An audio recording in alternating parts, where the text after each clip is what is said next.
자, 2023년도 세계 경제는 과연 어디로 가게 될 것인가? 어디로 가긴 어디로 가? 예, 골로 가는 거죠. 자, 우크라이나 전쟁, 이걸 첫 번째 이유로 꼽고 있고, 두 번째는 중국의 코로나 대응, 그리고 세 번째는 부채 위기, 가계부채 얘기하는 거예요. 그리고 물론 사업체 부채도 같이 포함이 됩니다. 이거 한번 같이 보도록 할게요. 자, 글로벌 경제 아주 혹독한 겨울이 다가오고 있습니다. 그래서 23년도는 스태그플레이션.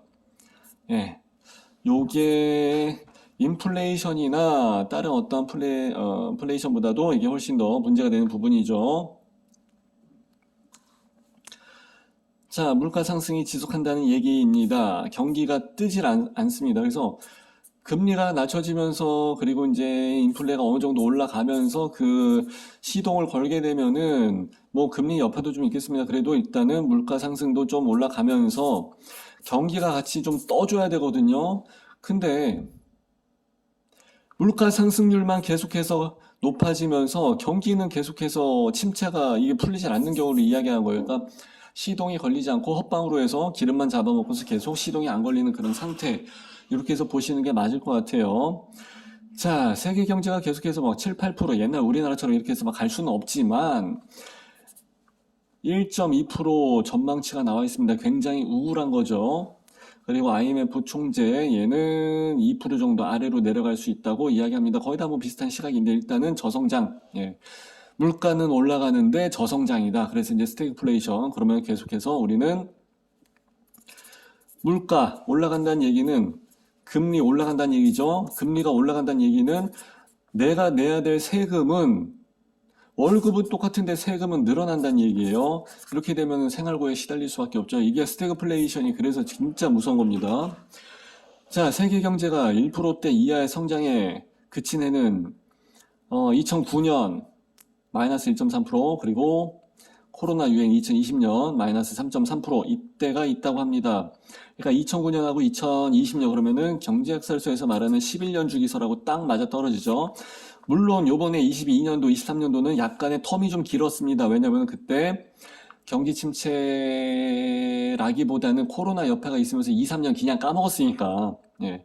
그렇게 된 것도 감안을 하시게 되면 얼추 맞아 떨어집니다. 희한하게도 기가 막히게도 맞아 떨어집니다. 뭐 97년 하다가 그러다가 뭐 2008년, 2009년 나오고 예, 이때 IMF도 마찬가지고 해서 11년 주기설, 뭐 12년, 13년 해서 거의 다 맞아 떨어집니다. 그냥 신문 사설에서는 그냥 이야기하기 쉽게 그냥 10년 주기설이라고도 이야기하긴 하는데 10년 주기설로는 조금은 안 맞죠. 예. 그래서 경제학설사에서는 11년 주기설을 가지고 이야기를 합니다. 어쨌든 간에 기가 막히게 그 날짜, 연도수는 맞아 떨어지고 있는데 자, 그러면 어떻게 되겠느냐? 자, 첫 번째, 러시아랑 우크라이나 전쟁, 요것 때문에 이제 문제가 되는데, 지구 반대편에서 일어난 전쟁이 왜 문제가 되냐면은, 에너지 때문에 그래요, 에너지. 예, 천연가스, 에너지, 이런 것 때문에 그렇고, 이제 여기에 여파를 받아서 같이 서부 텍사스 중진류, 기름, 예, 석유, 원유도 여러 가지 원유가 있는데, 그 중에서 이제 기준 시세로 잡아주는 것은 서부 텍사스 중진류를 많이 이야기를 합니다. 여기가 69달러, 65달러 이제 요 상태에서 왔다 갔다 하던 그 시세가 지금은 뭐 100달러까지 해서 왔다 갔다 하고 했었으니까 거의 뭐 2배 가까이 올라가 버렸었죠. 그러니까 건설 원가나 이런 것 자체가 건설 부동산뿐만이 아니라 경기 자체에 미치는 기름 안 쓰는 데는 없으니까 자가용이고 택시고 무조건 다 해당이 되니까 이만큼 올라가다 보면은 세계 경제 여파가 굉장히 커질 수밖에 없죠. 자, 그래서 에너지 지출이 국내 총생산 GDP에서 차지하는 비중이 17%로 뛰어 올라갔다고 합니다. 그럼 예를 한번 들어드릴게요. 에너지 비용, 그냥 난방비만 칩시다. 내가 100만 원을 벌고 있는데 난방비가 17만 원이 나갔어. 열받죠? 200만 원이 버는 사람이라면은 난방비가 34만 원 나간 셈이에요. 그러니까 지금 우리 고지서 관리비 보시게 되면 난방비 나가는 거 있지 않습니까? 겨울에. 이게 항상 가장 큰 메인이 돼서 나가는 뉴스 아닙니까? 200만 원 벌 때 34만 원 나갔다고 생각을 해보세요. 이거 보통 여파가 큰 게 아니죠. 자, 그리고 또 한 가지는 중국입니다. 세계 경제에서 중국이 차지하는 경제적인 비중이 상당히 크기 때문에 그러죠. 중국에서 최대한 많이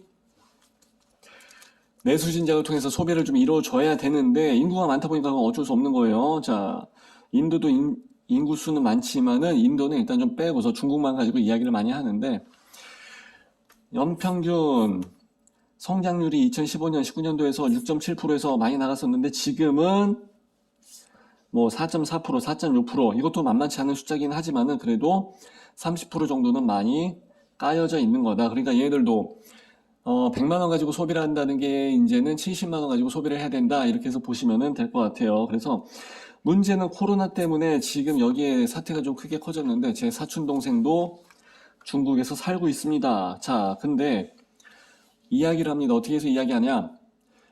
코로나 때문에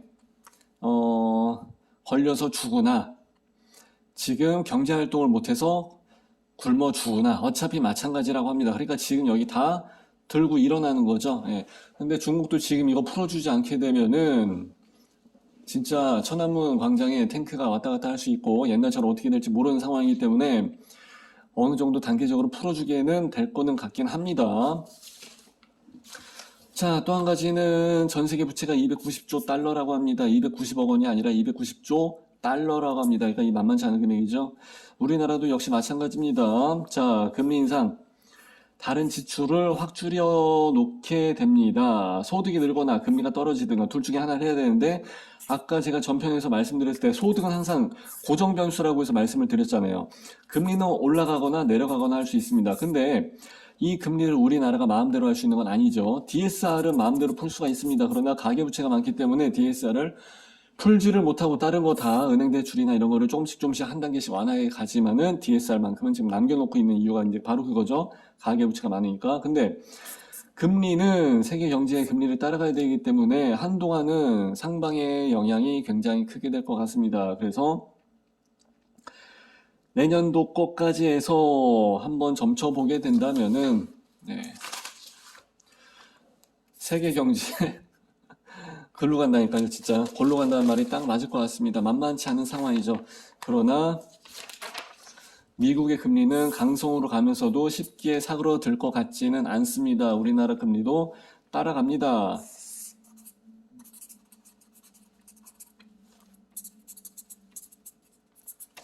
미국 금리, 한국 금리 하면서 여기서 이븐 브레이크 타임이 언제 들어올지 이 금리 역전 현상, 예, 골든 뭐라 그러더라 주식에서 어제는 이야기했는데 자, 이 타이밍이 좀 더 하루빨리 땡겨져 올 수 있도록 그 시간만을 기다리면서 그냥 버티는 것 뿐입니다. 예.